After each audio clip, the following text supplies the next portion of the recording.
What's up, everybody? Welcome back to Real Talk with Blanco. I am your girl, Blanco. Today, we're in the set of reentry. What's up? My name's ATM. Stands for Anthony the Menace. Okay, period. The Valley, huh? So you're a Cali boy. Yeah. The Valley. I've been raised. Like Valley lingo and LA lingo. I was telling somebody earlier, it's different. You know, like the lingo is a little bit different. So how do you think your music has played into that? I'm not even gonna lie.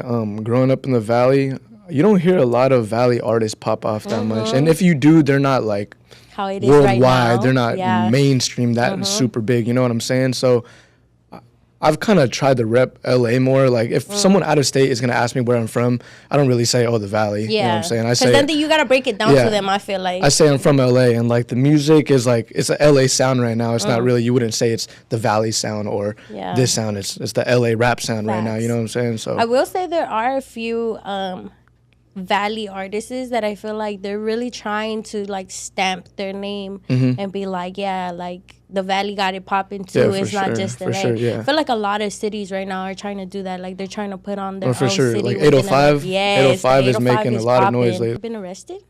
Yeah, that's a big one. I used to be big into the car stuff, all the takeover stuff. I don't know if you heard about it. Yes, I love the takeovers. I actually went once for my birthday. Yeah, I used to be the president of a car club out in the Valley.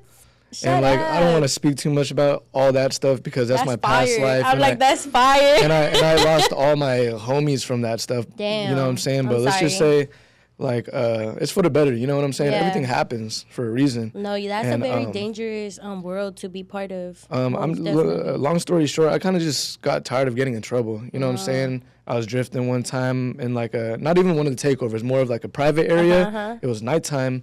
And 2 cops rolled up on me, and to be honest, this is my first time ever getting arrested. So like, I'm just listening to everything they have to say, the Miranda rights and all that and stuff. Put me in the car.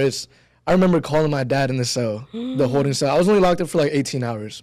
They got my fingerprints and everything though, but I remember calling my dad in the cell. 18 hours is a lot. I think the process of it is I couldn't go to sleep. I couldn't go to sleep. Everyone's like, just go to bed. I'm like, I can't. Like and there were like 16 other people or something. But I remember calling my dad like, yo, Dad, I fucked up. Like, I got arrested. He's like, it's 2 a.m. I told you to do that. Stop doing that stupid car stuff.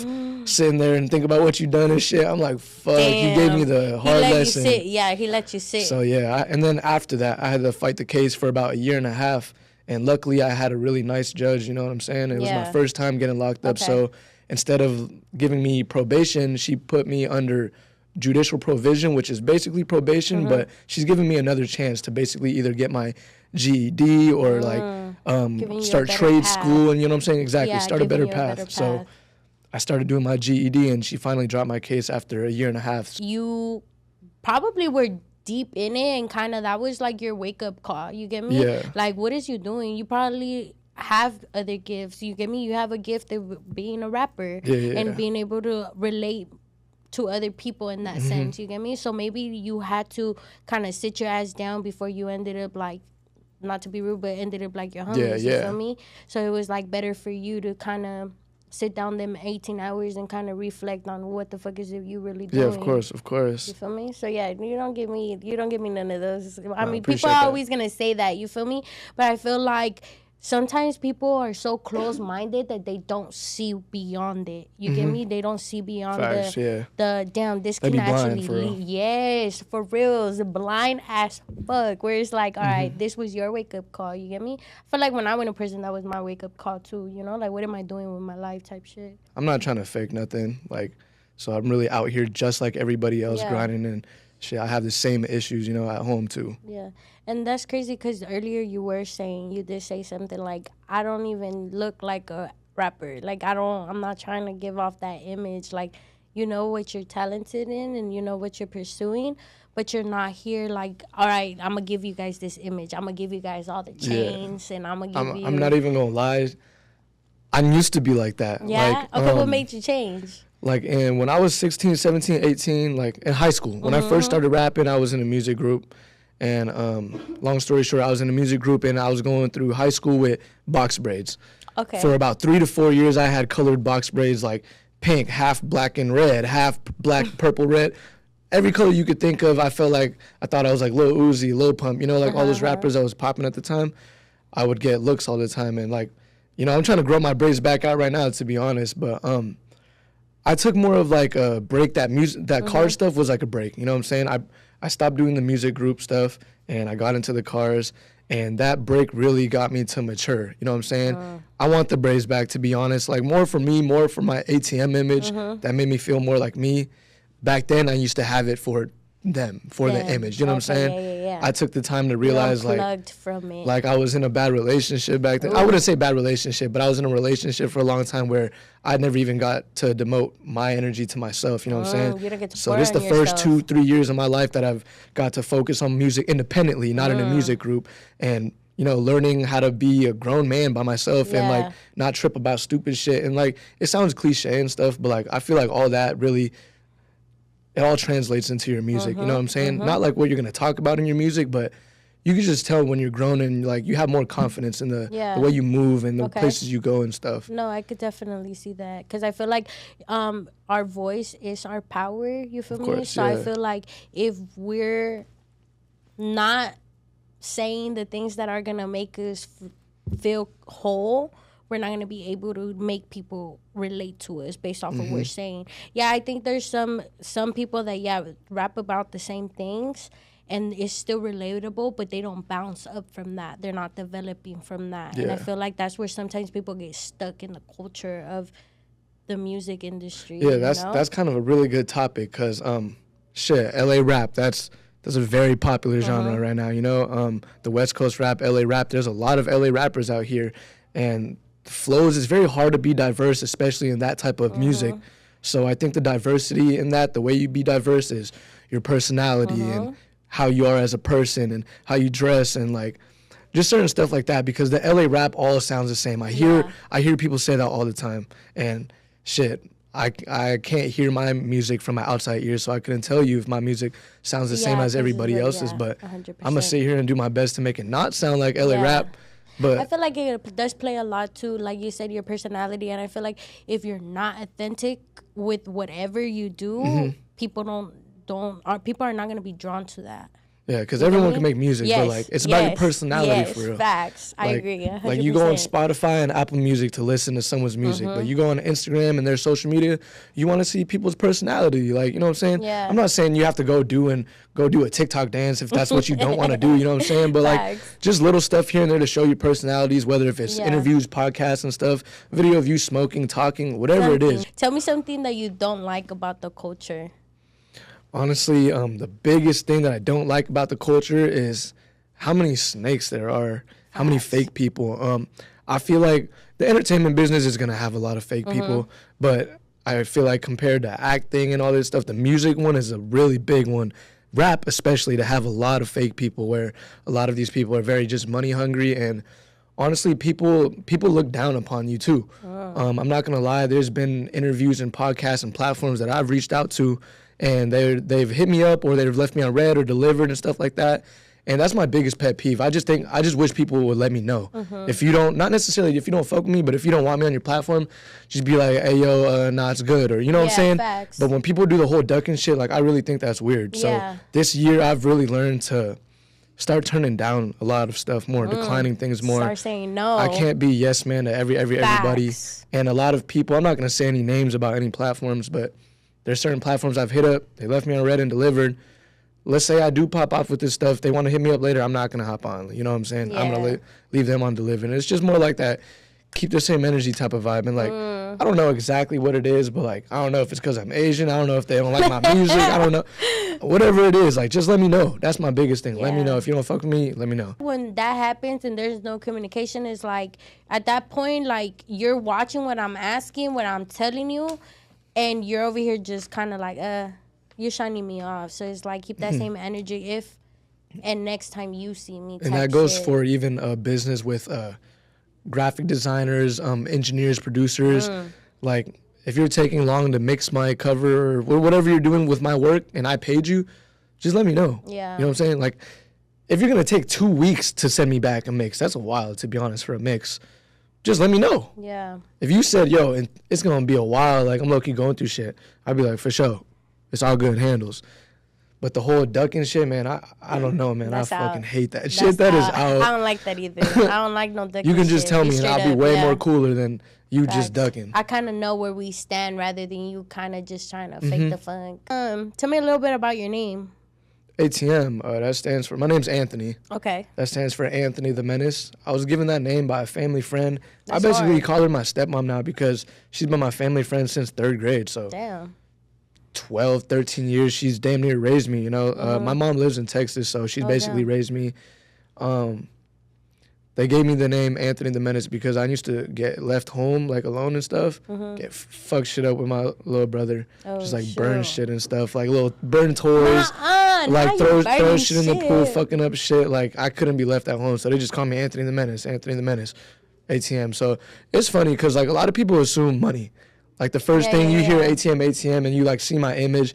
Oh, who's this guy? Oh, he money. He don't got money. You know what I'm saying? Like, that's what everybody assumes. But I like that, though. I like the benefit of the doubt type of thing. That's my favorite thing. The underdog type thing. I want people to have to know me to know what it means. If you don't know me, you're going to assume that I'm just this, you know, stubborn-ass kid. You know what I'm saying? But it's not that at all. With you being the race that you are, how hard do you think that has, like, impacted your game, like, trying to step foot into this game? Shit, it not only has affected my game and to try to step foot in the game, but it used to affect me really hard in life. I'm not gonna lie, I'm gonna be so real. I used to not like being Asian. You know what I'm saying? I used to, like, I used to not like being Asian because, like, I used to be, like, hear people get made fun of, like, Asians get made fun of all the time and stuff like that. And I was like, man, like, I used to get, like, mad at my dad for making us Asian, you know what I'm saying? Like, man, like, you know what I'm saying? But nowadays, though, I hear all the time, like, you need to embrace that shit. You need to embrace that shit. Like, all these rappers out here look the same. All these rappers out here wear the same shit, got the same hair, all this and that. You already have the advantage. When you walk into a club, you walk into one room, you already have an advantage. And to be honest, I've taken that a lot to heart, damn near only this year. So, like, I'm trying to embrace that more, to be honest, wear that on my sleeve more, to be honest, you know what I'm saying? I think you should. I think it does give you an advantage, you get me? Because you don't see a lot of Asians or Filipinos or any other type of race. That's why I used to look at it like a disadvantage. Because, like, I'm going to be so real, I couldn't even tell you right now an Asian rapper that I fuck with. You know what I'm saying? So, like, for me to be someone that you guys fuck with, like, it's really hard, you know what I'm saying? So, like, I'm really trying to make it happen, and I feel like it's hard, but a lot of people tell me that I have an advantage, so. I think it's both. It's like a quarter toss. You get me? You could see it the positive way, you could see it the negative way. You get me? The more negative you see it, the more you close your door. The more you'll be like, it's because I'm this. You're closing it off. You get me? That's why earlier, like I said, is the power in our tongue. So the more that you kind of shined it off, maybe the more you wouldn't receive your own blessings from your own culture. Yeah, I've heard that a lot. Or tune in a little bit more to your culture, you know, like. Yeah, because the Asian community has a lot of other platforms and stuff, and I've never tapped in with a single one of them. Like, never heard from one of them. I've never even followed them on Instagram. I'm going to be so real. But I've been told, bro, like, you're Asian. Like, these platforms are the ones that, like, would shine light on you, for real. You know what I'm saying? Like, you're walking in these rooms and, like, you're the only Asian there. You walk into these other platforms, like, you're the only one that's, like, popping like that. Like, you're the Asian that's going to be on the spotlight for sure. So, like I said, I've been trying to embrace it more, wear it on my sleeve a lot more. You give hard energy, but it's like, I feel like the more people kind of get to know you, I feel like within these couple minutes, like, I kind of picked up, like, you can spit some shit for real if you really tapped into your own. Yeah, that's self. Into something earlier, and it was hard. I was like, okay, cool. Like, I Do you remember what song it was? What song was it? Oh, okay. That's actually not even on my album. That's an unreleased song.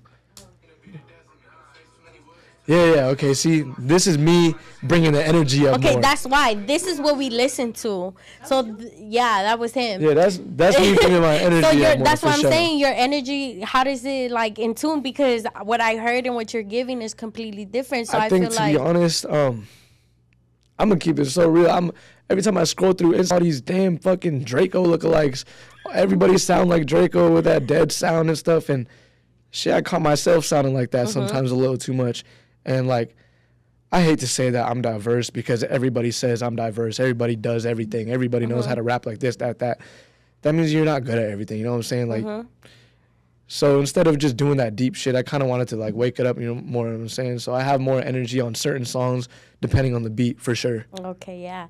Yeah, that was hard. That was some hard stuff we listened to earlier. So that's why I said that. Hit him with it, Finesse. Finesse just dropped that album. Oh, shout out to Finesse and his album. We got a song with Fruins, Cobra, and Finesse on it, and me. So 4 of us. It's called Ambidextrous. That one's been on repeat, to be honest, too. That's a crazy name. So. What do you want your fans, or what do you want your fans to know, and what do you want them to expect from you? Shit, I want them to know. This takes it back to what we were talking about earlier. Like I'm Asian. I don't look like everybody. I don't look like half these rappers, and that's no diss to anybody. But like a lot of people tell me these LA rappers are like, it's very hard to be diverse in this sound. So I just want you to know that like anybody could do it. Like I'm Asian. Facts. I'm not saying I'm popping. I'm not famous. I still work a 9 to 5. Like just stay humble for real too. Like you do this shit cocky, like you're not gonna get nowhere. You're not gonna get far. This industry is gonna throw you in and just spit you out real fast. Facts. Like stay humble, and you're gonna get turned down a lot. You have to be used to that too. Criticism, you have to be able to take all that negativity stuff and just turn it into more feeling. You know what I'm saying? Yeah. That's my biggest message for real. All right. I think we're done, so I'm gonna let you close my show out. Yeah, man. Thank you, Reentry. Shout out Kai for having me, man. This shit was amazing. This was a good interview, little podcast. Thank you for the hospitality. It's ATM. We out. Period. You want to give your socials? Oh, yeah. Follow me on Instagram. ATM does not exist. Period. But I do exist. All right, y'all. That's it. That's a wrap. We out. I like that podcast. That was a good one. Good. So smooth. Good job, Blanco. So can I get my feature? Yeah, let's work. I need female artists.